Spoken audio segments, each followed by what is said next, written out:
Are you ready to jumpstart your next big idea? Then welcome to the Niche Pursuits podcast.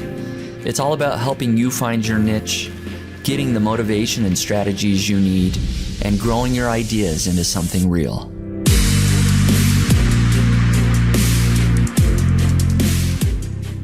Hey everyone, welcome back to the Niche Pursuits podcast. My name is Jared Bauman, and today we are joined by Eric Hochberger, who is the co-founder and CEO of Mediavine. You've probably heard of Mediavine. They're one of the premium ad companies that publishers and content creators use to serve ads on their websites. And today we're doing a deep dive into not only the current state of ads for content creators, but the future of ads for content creators. You might have been picking up in the news that privacy concerns are increasing, and as a result, browsers such as Safari and Chrome and Firefox are either getting rid of or already have gotten rid of third-party cookies. Now, third-party cookies are really important for advertisers, and they're really important for content creators like ourselves because they are what allow us to get paid such high RPMs, especially as it compares to other platforms like maybe AdSense.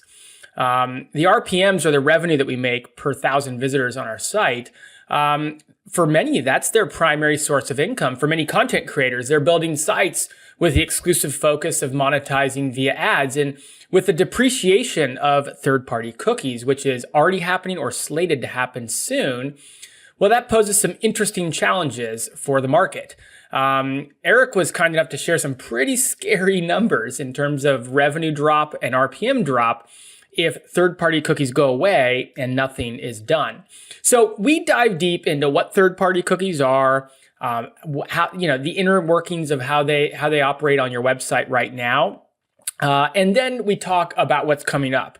Mediavine is behind a lot of the movement right now for what's next and how we recapture a lot of that great revenue that we're used to using more first-party data and what he's calling and what they're calling authenticated traffic. They have a platform called Grow that is being used to start to build up first-party data. And really what we have here is a great deep dive into the future of advertising and the future of how ads are going to look and how they're going to monetize for us content creators. I really encourage a listen on this. It's a very technical deep dive, but it's fascinating to hear how ads are utilized now and then what's going to be changing and how you can participate in the solution going forward. We do touch on Mediavine. We touch on what makes them unique and hear about why they're different than other companies that you might be considering going with.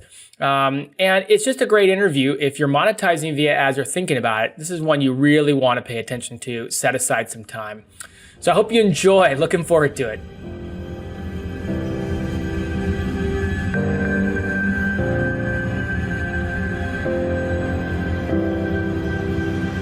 Welcome to the Niche Pursuits podcast, and today we have the co-founder and CEO of Mediavine, Eric Hochberger. Eric, welcome.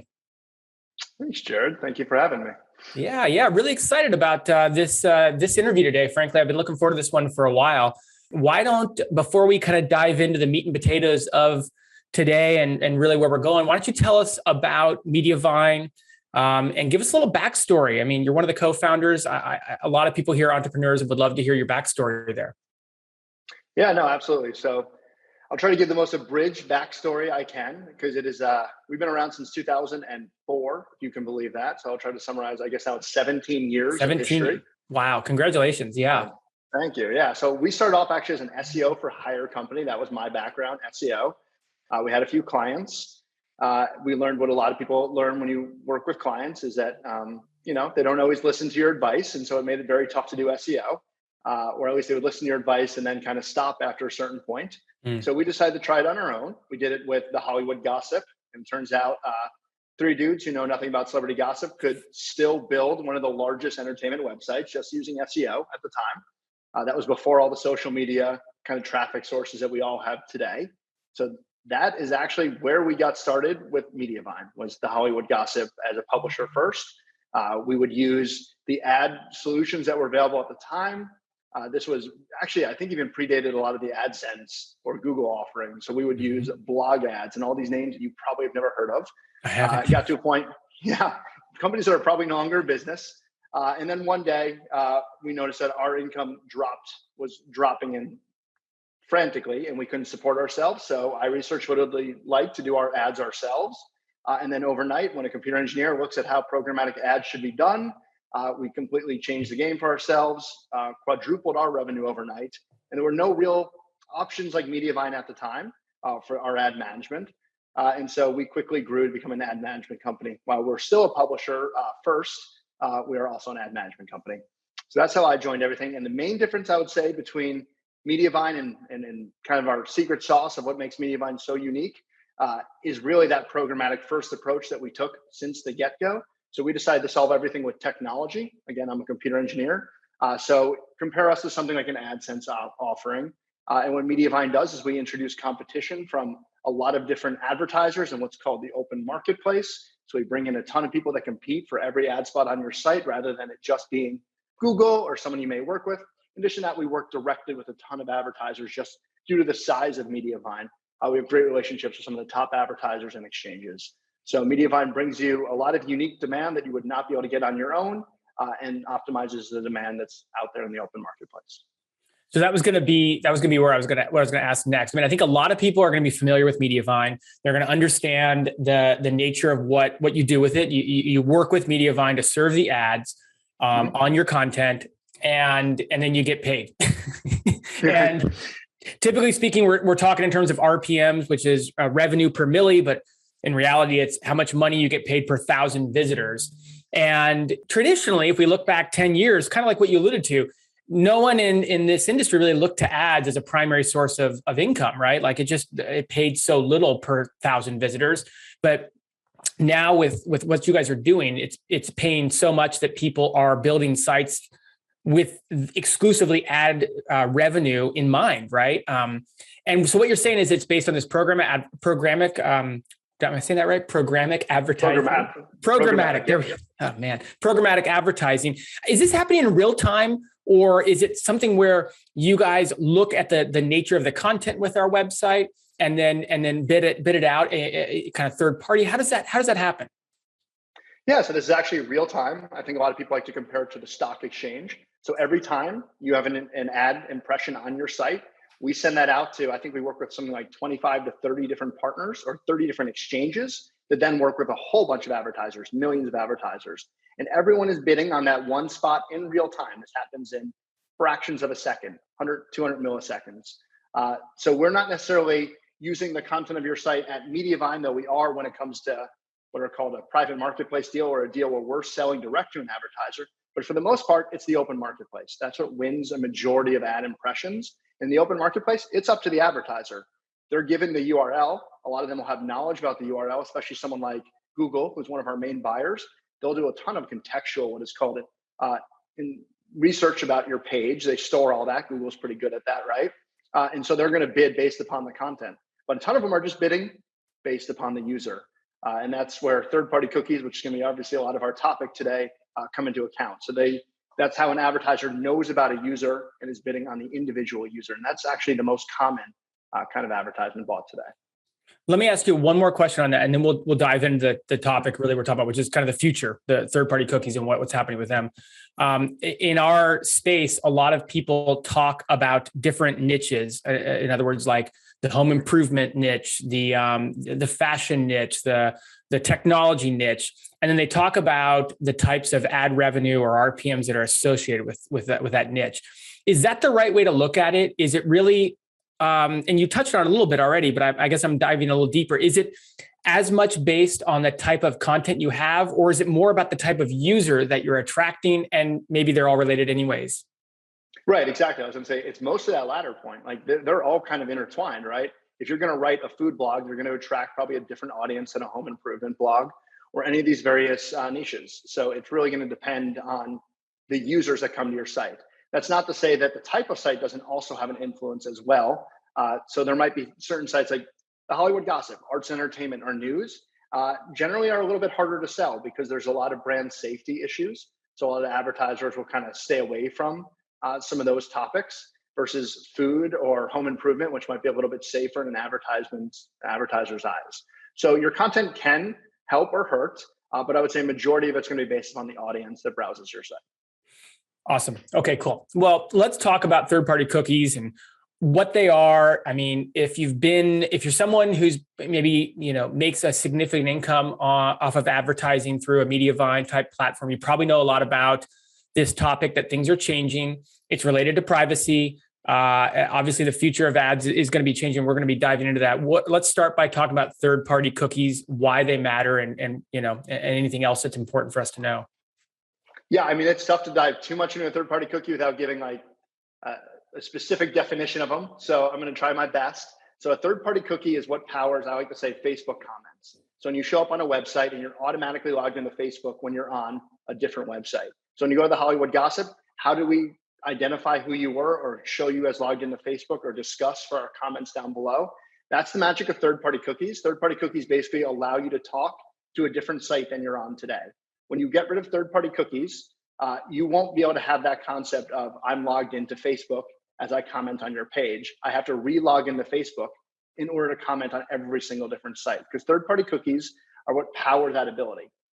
Third-party cookies also power the ability for advertisements to be able to, or advertisers to be able to learn about you, because the same concept, again, they can go across multiple pages. So if a browser went to the Hollywood Gossip and then went to Food Fanatic, an advertiser could tell that they're the same person using a third-party cookie. When third-party cookies go away, everyone is a new user to that advertiser. They will only know that user on the Hollywood Gossip, or they will only know that user on Food Fanatic. They can't link them anymore. And that kind of destroys a lot of that value, because nobody can learn about audiences or build those audience profiles. So at its core, why are these going away? Yeah, I mean, you touched on it before. It's basically privacy concerns. I think a lot of it happened with, obviously, everything that happened with Facebook or now Meta when they were in the news. It really brought a lot of attention, I think, to users about how much of their data is being shared and non-transparently. And I think that concerned a lot of users across the globe. We see what happened with GDPR in the EU, CCPA here in the States, in California, and we have other states that are doing the same thing. So this is just kind of a global movement we're seeing, where users are concerning themselves more with their data or their privacy. And so this is just a natural evolution. So Safari or Apple have been big, staunch supporters of privacy. They actually blocked third-party cookies and any cross-site traffic years and years ago. So your Safari traffic already has no third-party cookies. Firefox actually joined and did the same. And then you have a lot of new browsers that are coming up that all have that same kind of promise. They're not launching with third-party cookies.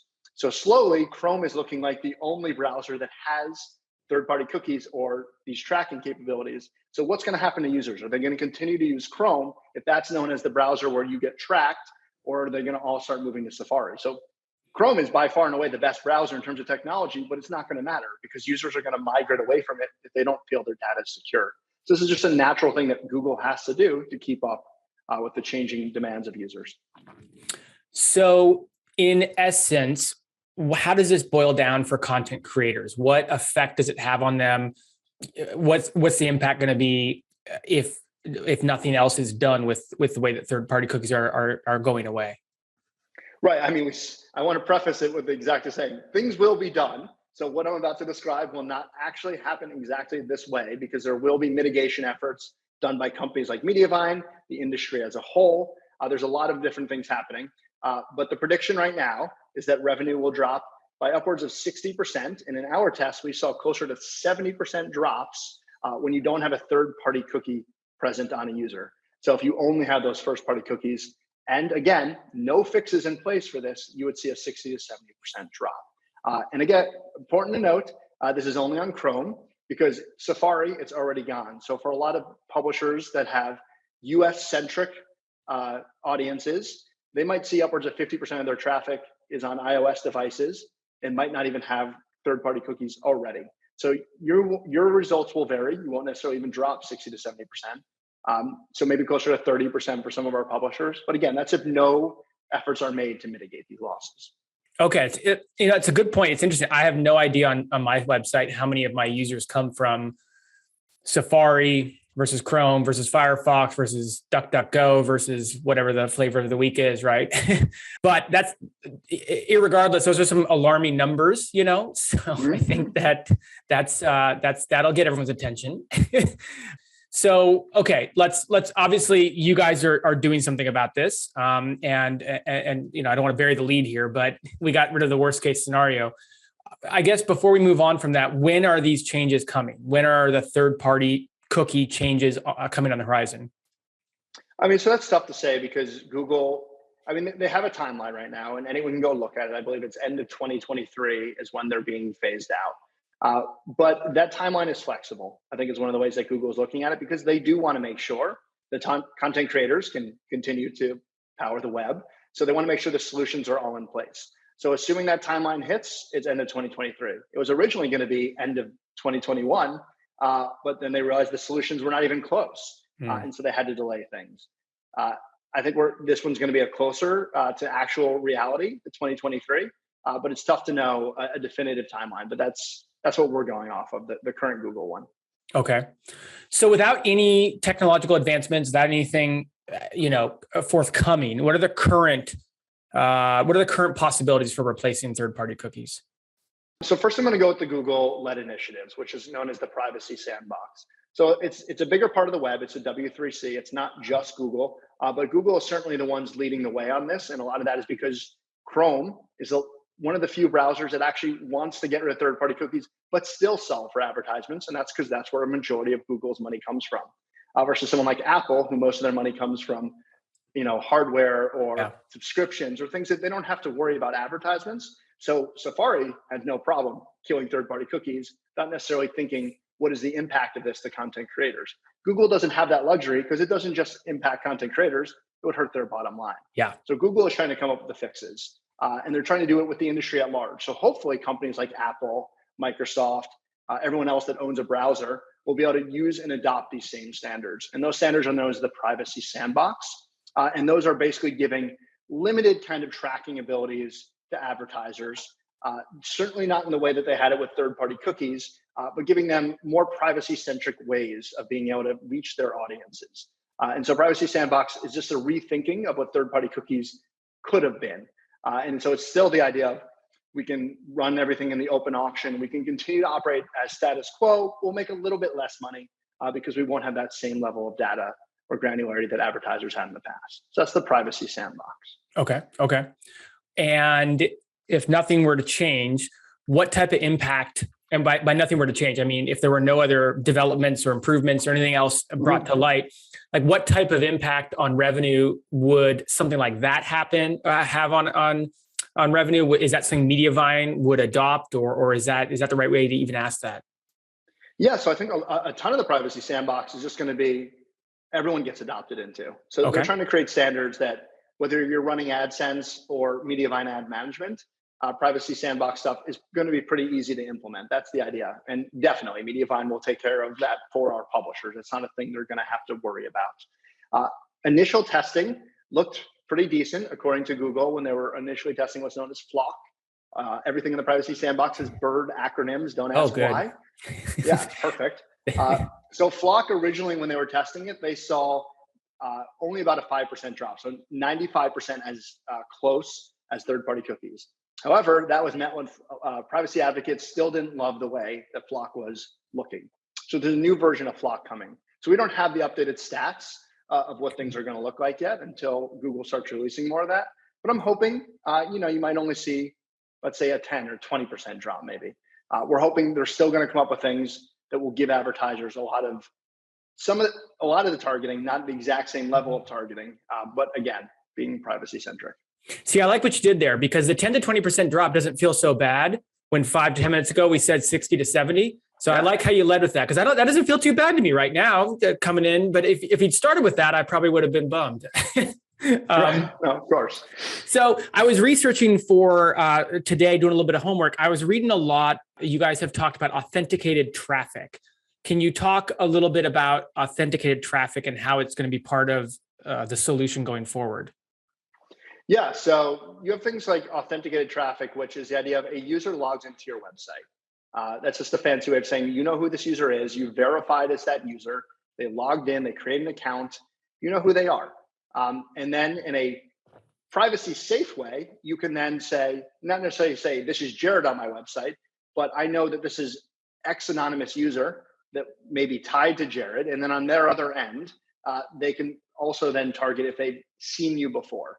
And so it's tough to describe that without it sounding a little bit creepy. But the idea is it's much better than third-party cookies are today. And most importantly, it has user consent because the user logged into that website, they're aware or should be made aware at that time that they're going to be able to be tracked on that website. And so they don't want that experience, they can log out. So the way that we'll typically phrase that is you're logging in to get personalized ads versus unpersonalized or non-personalized ads. So it becomes the user's choice at that point. And that traffic is actually worth just a ton more. Even today, when we see a user log into a website, we see anywhere between 70 to like 100 and something % increase in what that user will make you. And that's today with third-party cookies. And so even on Chrome, if you get a user to log in, they're worth more. And that's just because it is a more exact way of knowing this user logged in versus third-party cookies, which at the end of the day, advertisers are kind of best guessing about you.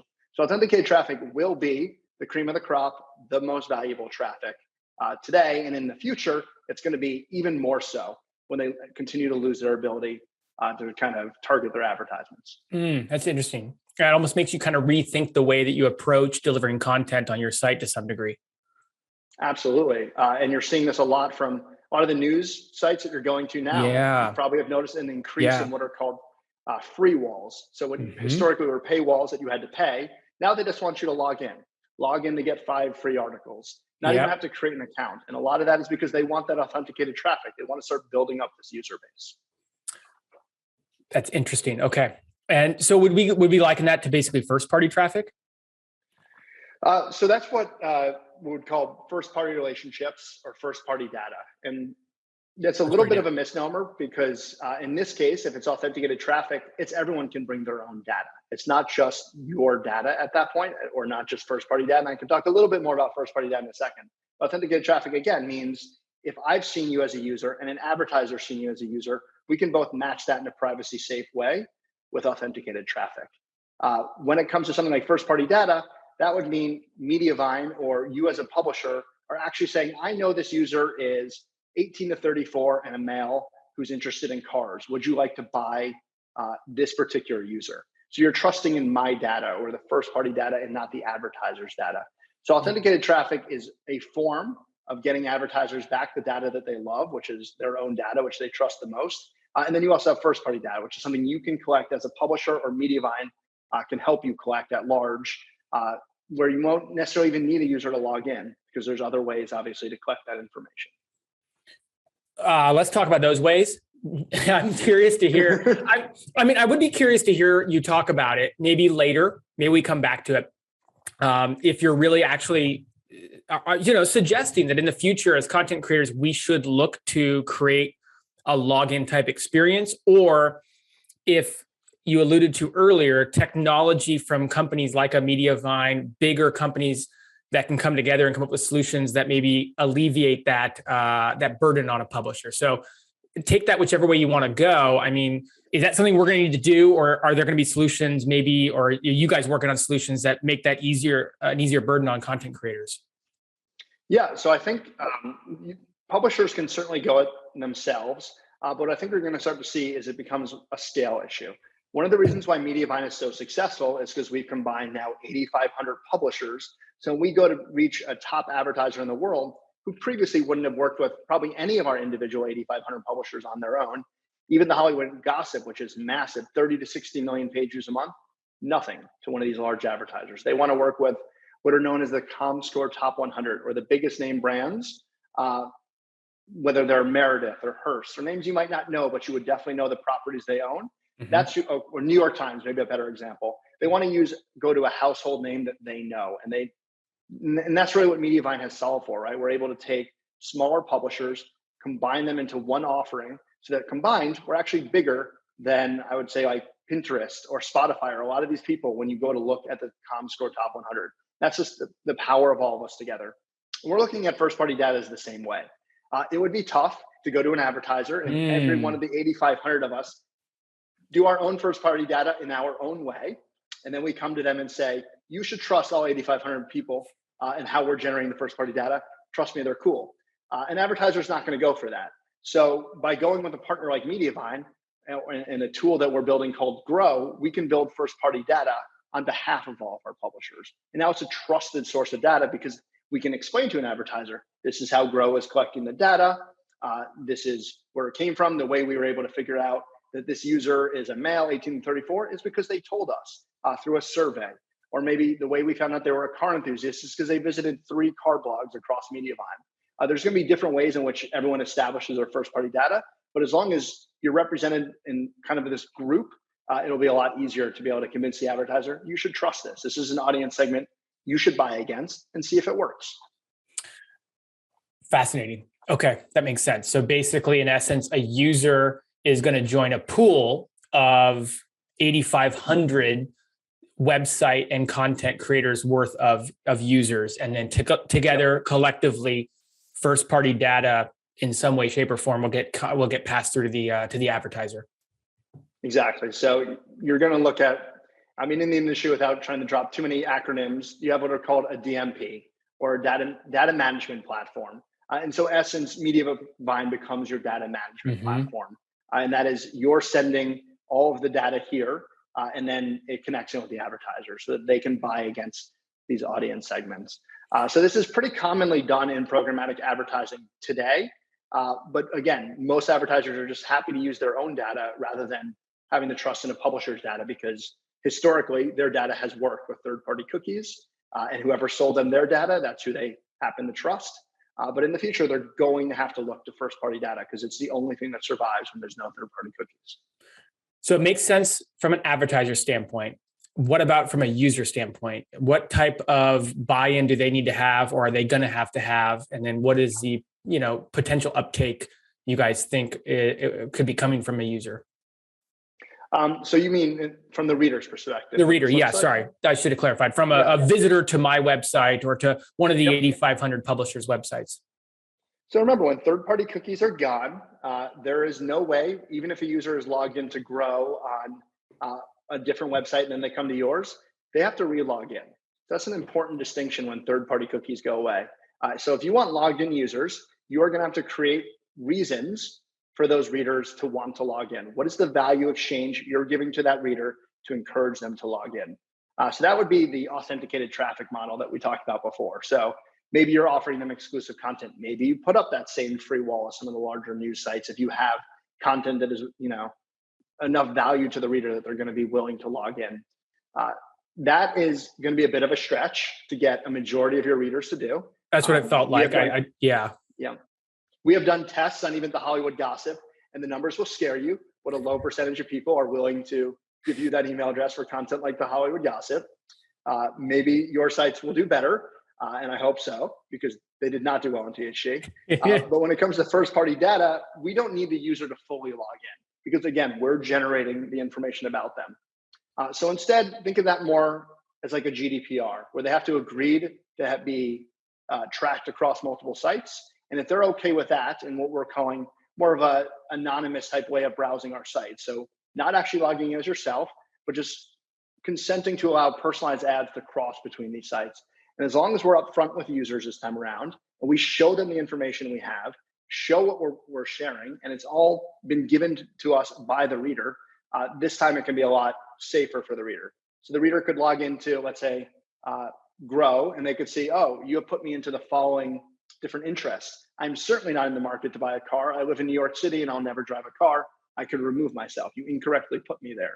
Or why did you possibly think, I'm a male 18 to 34. I'm a woman who's 46 years old. Whatever it may be, you're going to know this data and you can decide what you're comfortable sharing. You could say, I don't want to share my age at all. Why are you asking about my age?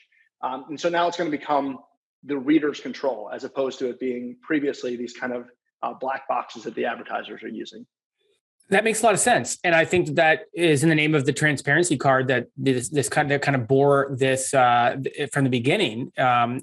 Is it what does the actual use case of that look like? So, you referenced GDPR, which we've all kind of become familiar with what that could look like, right? It's like a pop-up from the bottom and it talks about the way cookies are. What does an experience through Grow, which is what you just referenced, what does that look like in brass tacks for a user or a reader? Yeah, Sorry, I keep saying user, but reader. Yeah.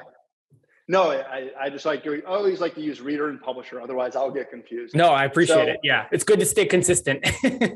I have to do it all the time with our own internal meetings and talking to partners or anyone, or it throws me off. So when we talk about a reader, what it's going to look like, what it looks like today is going to, I think, look very different from 2 years. Because remember, this is a journey for all readers and a journey for all websites. Everybody is making changes over the next 2 years. So we're testing a ton of stuff on Grow. If you are curious, I don't know, you could probably visit the Hollywood Gossip. If you're in the right hours when we're testing something, you might see one of these weird pop-ups and be like, wow, okay, I don't want that on my site. Or you might see another one and be like, this looks great. And so that's what we're testing, these different experiences for readers. Do you want it to be very aggressive where they can't read any of the article and you just smack this in front of them, which is typically what we do for a GDPR when you arrive on a site in the EU. Readers are used to that. You go anywhere in the EU, you're going to get bombarded with something that says you have to consent. And so did it protect their privacy? Not entirely sure, because I'm going to guess a majority of people at this point don't even read those things, just click accept, please let me get to my content. That experience you couldn't really do in the US today. You would upset your readers. They would hit the back button because they're not used to that experience. So the beginning of this journey, I think they're going to be a lot less aggressive, right? When we first start launching these features in the Grow, they're going to look more like kind of that little banner at the bottom, asking you nicely. We're not going to get aggressive at the beginning because you can't, because that's not what readers are expecting. I think at the end of the 2-year journey, things might look a little bit different, but it's very tough to say. So why worry about this now if it's getting kicked down the road? You know, is this something that as a publisher that we should be concerned about? Is it something that is on a chopping block or could change so significantly from policy or from all the different testing? I'm just curious how pertinent this topic is for a publisher right now. Yeah, no, I actually think it's super important. Thank you for asking that question, because I think a lot of publishers, when they hear that this got delayed 2 years, are like, okay, that's a problem for future me. I don't have to deal with this today. But that's not really how it works, because unfortunately, you're kind of reading my mind there. Right. Exactly. I got enough problems right now. 2 years from now, oh my goodness. But yeah, no, seriously. No, if we wait for what we call the 11th hour when we were doing this with GDPR, and not necessarily us, the industry as a whole didn't respond to GDPR until the 11th hour. Mediavine literally was changing its CMP that we had built to standards constantly as the standards were changing, because the industry was figuring it out at the last second.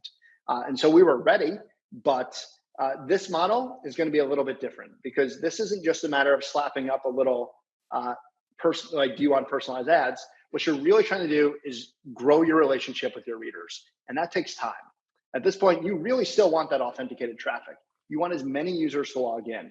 You want users to start to know, and we can talk about Grow in a little bit, but know that little Grow login and feel safe when Grow shows up on your site, knowing that it's privacy centric, knowing that this is only going to improve their experience, not make it worse. And we can't do that overnight, right? That is a learning curve for your readers. And they are your readers. They're not Mediavine readers. They're not Grow readers. They're your readers. And so we have to get them to learn Grow on your site. So it takes time. And you'd much rather start that journey now and work with us and your readers. And so in 2 years, when this happens, it's not a steep drop off. It's going to be, if anything, probably an increase for you.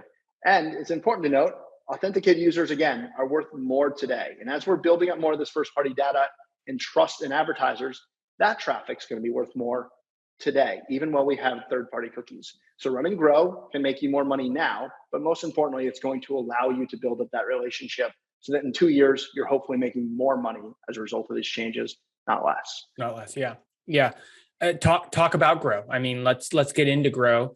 I'm a Mediavine user myself, so I've heard it tossed around and talked about, obviously, but we've been talking about it as the solution here. Go into some depth on Grow and how you guys are constructing it. Yeah, what is the solution? Let's talk about it for a little bit. Thank you. Grow is a lot of things. So that's one of the issues why it gets a little complex. So Grow is basically a user engagement framework, I think is the term we use for it. The idea is every site is different. Everyone's readers are different. So what we want to do is provide tools to our publishers to be able to do those value exchanges we were talking about before. How do you get a reader to log into your site? And again, every site is different. So Grow is really going to be a toolkit. And you're going to pick which parts of Grow you want to use. And it's going to natively integrate into your site in really cool ways. So the main one that publishers I think right now are raving about is Spotlight Subscribe, or the subscribe features. And that is something to replace what you may use for growing your newsletters. So instead of running a newsletter opt-in and paying a lot of money for it, as a Mediavine publisher, you get Grow for free. But one of the things that Subscribe does is it doesn't just help you grow your newsletter, it's helping you encourage users to log in, because after they sign up for your newsletter, they gave us their email address. It's a perfect chance to help them create the rest of their account. So you can think of Subscribe as kind of a teaser for helping people build Grow accounts. So really good way to start using Grow today and get a lot of value out of it. A ton of our publishers are reporting unbelievable conversions off of Spotlight Subscribe, and it does not use a pop-up. I'm not sure how you feel about pop-ups. I'm not a fan. So it allows you to grow your subscription base without having to, again, resort to those kind of horrible user experiences. Horrible user, yeah. Well, does that tie with like let's say one of my sites, for example, you can just use it as the example. I am trying to get people onto a newsletter, onto an email list. Can Grow integrate into that? So it's a seamless experience, or how does that work? Yeah, so you can take down a lot of your existing email opt-ins and you can switch them over to Grow. And so Grow will, they look beautiful. You should try it out. Turn on your site. You can customize them, put in your own images, your own text. And then after they complete that, you can tie in with Zapier to hook into whatever email sending provider or ESP you have. So it all becomes exactly the same as what you might have gotten out of, I'm not going to mention names, but other opt-in solutions. But again, for Mediavine publishers, Grow is going to be free. And part of that is because it's helping us build up, again, this first-party data so that we can all do better together. So that's why we're giving Grow away for free.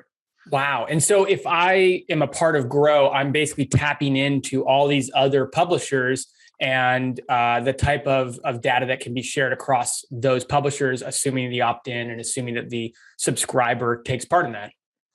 Yeah, no, absolutely. And again, that's the same great concept. We're all going to rising ships together. If we can all do this together, it's a lot easier. And also, you got to think of it from the reader's perspective.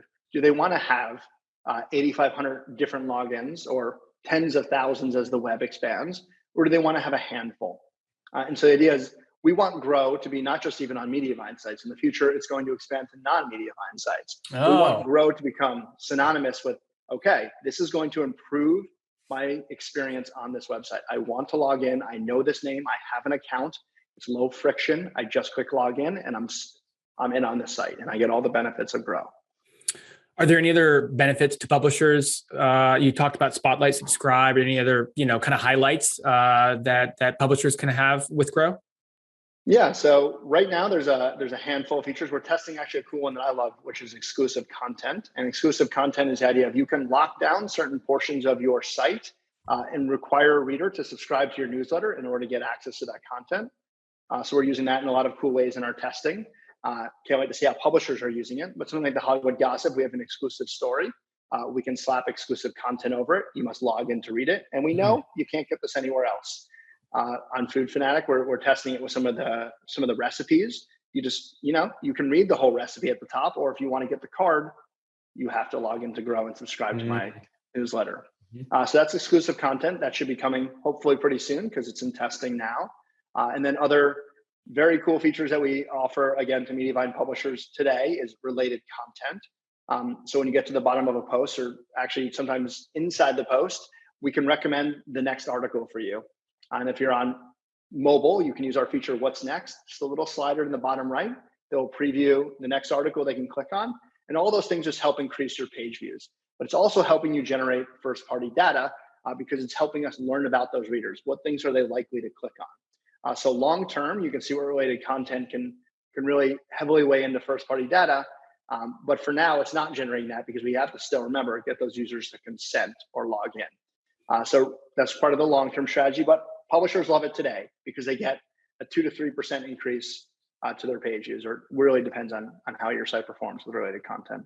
So the Wow. Hollywood Gossip gets like a 10% increase. It's crazy how well it works on THE. Wow.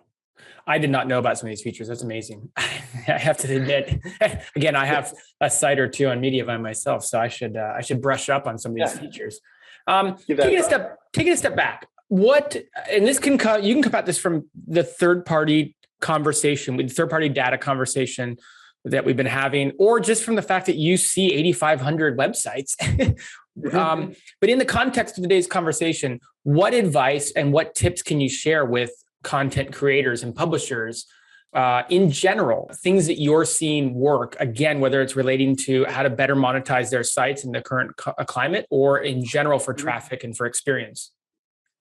Yeah, so I mean, I will always be an SEO guy. So I will love anything that you're building with SEO. But what excites me the most is the idea of getting users to come back to your site, right? And not losing control of that traffic. So if there's a Google algorithm change, we lose our traffic, right? If there is a change to Pinterest or Facebook, depending on which social media sends us the most traffic, you can plummet overnight. I've seen companies go out of business from a Facebook algorithm change. And so my advice to content creators is always try to diversify your traffic, right? We don't want, and this is our most successful sites, never have all of their traffic from just one source. So that's super important.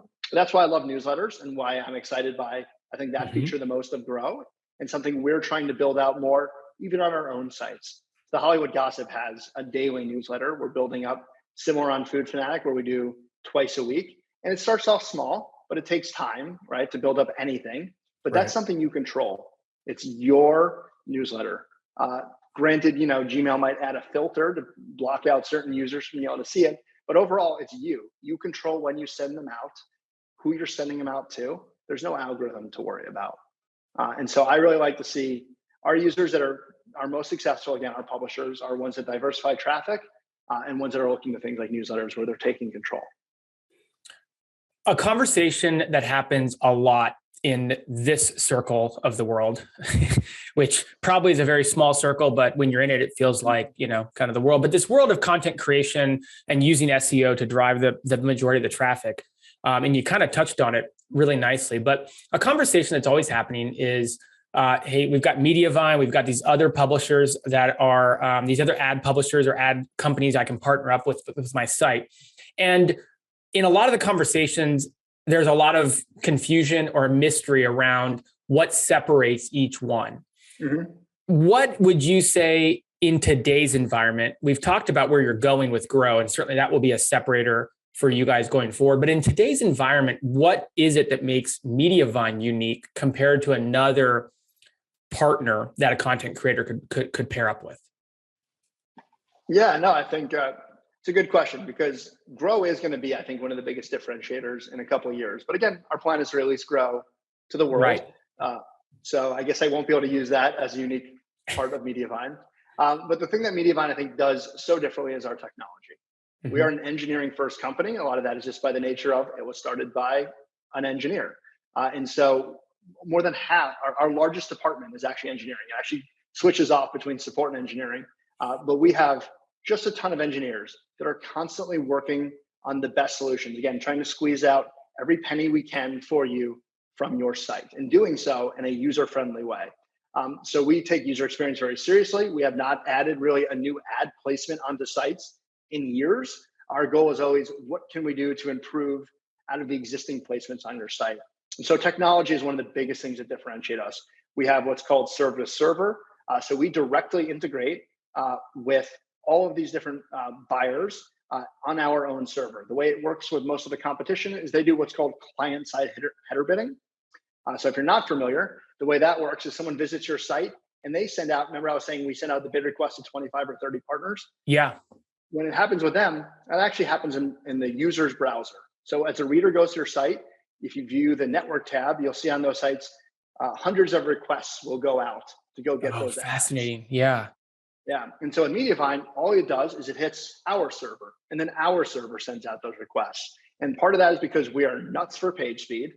And then also because it opens up a lot of flexibility in who we can work with, allowing us to have kind of these direct relationships with really big name advertisers that would not normally be getting involved in something like a header bidding, because they're not going to hop in as a 25th partner in your stack. but that's something we can do because of that technology. So things like server to server, which as far as I know, only Mediavine of any of the major ad management companies is almost exclusively server to server at this point. There's a lot of other cool tech. We have the universal player, which is our player that means that you don't have to create video as a publisher in order to take advantage of video earnings. So you really, when you weigh all this technology together, there's a reason why Mediavine publishers are out earning other management companies.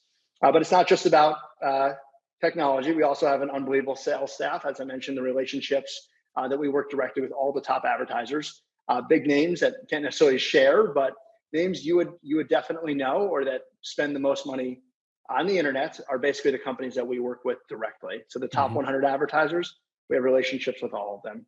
And then of course, our support. I can't ever not tout our amazing support team. If you don't take advantage of them and you are a Mediavine publisher, you should. Always email into publishers@mediavine.com. Ask for questions. How can I make more money? Am I doing everything right here? We give you a lot of choices at Mediavine in the dashboard, a lot of different settings, and not everyone always necessarily runs them in the most optimized way for their site. So reach out. Our support team is award-winning for a reason. This is what they do all day, in and out. So between our support, education, technology, and just pure performance, I think Mediavine is pretty differentiated.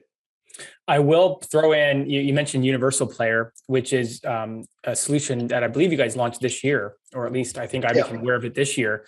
And I was very skeptical about it because, one of the site I have that is on Mediavine, we have a YouTube channel. And so I thought, how could a Universal Player, where, like you said, you guys surface videos, how could it outperform a video I created? And I'm here to say it does. And so I guess that speaks a little bit too much about the type of video I created, but I think what it really speaks to is the way that you guys are monetizing and have found a way to deliver an experience to the user that is monetizable in a way that makes everyone happy. Yeah, I think it's not definitely not a knock on your video content. Well, it might be, but that's a different story. Yeah, it could be. I actually have personally seen your video content, but I don't think I was going to say, hold your tongue until you've seen it, but fair enough. Fair. But yeah, no, that is really just a testament to things like, again, server to server. So that player hooks up to our server, which is able to call out 30 different, what's called outstream. The name of that unit is outstream. It's called in-stream if it plays with a video content, outstream if there's no video content. The point is, most people can't find 30 partners to work with for outstream. Right. But they probably have like 3, or some people just give it exclusively to one spot. We have 30 competing in that one little spot. Right. And remember, there's no video content that needs to play between the ads. So you're getting top dollar, and it's a better experience to users because it's a much smaller player than the traditional video player, because it's not confined by all the same rules as a regular video player. So the universal player is awesome. And again, that's just a testament to that kind of technology that I'm talking about that really differentiates Mediavine. Let's close by, if I can, bringing it back full circle so that people who are listening, because people who are listening here are going to have sites that have a variety of traffic, right? They're going to be in the startup phase where they're still building the SEO components and the traffic is coming all the way up to big publishers that have a significant amount of traffic. What are, as of today, as of recording, what are the qualifiers for someone to think about applying to be a Mediavine partner with their website? Yeah, so currently with Mediavine, we require 50,000 sessions a month. Okay. And long form content. That's the other big one that not everyone realizes. We're looking for people that generate content that keeps users engaged on the page for a while. So we're not necessarily the best place if you have what we'll call short form content, or maybe you're a great tool that has a lot of people come to your site, but it's just a map tool. If there's not long form content, you're not going to do well with Mediavine. So it's not just about always your traffic, but also the type of content you create. We just want to make sure both are a good fit at Mediavine. So those are our requirements today to work with us. Okay, great. Any final words or anything I didn't ask you about in terms of third-party cookies, the future? I'm trying to just kind of recap a few of the things we talked about. Anything I didn't mention or I didn't ask you about that you think is really important for people to hear about? No, I just think the most important thing is what we touched on at the beginning, and that is it's not as scary as the 60 to 70% that you hear. There's a great future in content creation, and I want everyone to know that. I think the small independent web, which is what we are, is here to stay. And that is what Mediavine is here to make sure of. And what keeps me up at night and makes me come to work the next day is making sure that 70% does not impact us. And if anything, again, I think we all band together this time around for first party data. We can come out stronger. This doesn't have to be a bad thing for the small independent publisher. First party data doesn't just belong to the largest websites on the internet. I'm really glad that you came on to kind of not only share about the current state of how ad revenue is generated, but also talk about the future and then how each of us can understand better how we play a role in it. You know, we get a lot of information tossed our way. It'd be easy for a publisher to kind of just skip over the latest grow announcement from Mediavine or bypass some of this information. But I'm just really glad that we're here learning about it, because then we can be a part of the solution going forward. So thank you for joining us. Thank you for coming on. I appreciate you sharing so much great knowledge. So thank you. Yeah, thank you for having me again. All right, we'll talk soon, Eric. Thanks so much. All right, sure.